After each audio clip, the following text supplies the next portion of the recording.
kazandı. 8-7.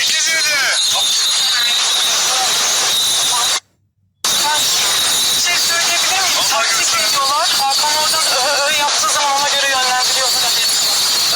Yapıyor. O da ben kendim duyduğum için söylüyorum. Bunu yapsam bile yeter. Evet, ünlü takımının itirazı oldu. Hakan'ın taktik verdiğini iddia etti ünlüler. Öksürerek. Kamera kayıtlarına baktık. Hakan öksürerek taktik vermiş. Galibiyet ünlülerin.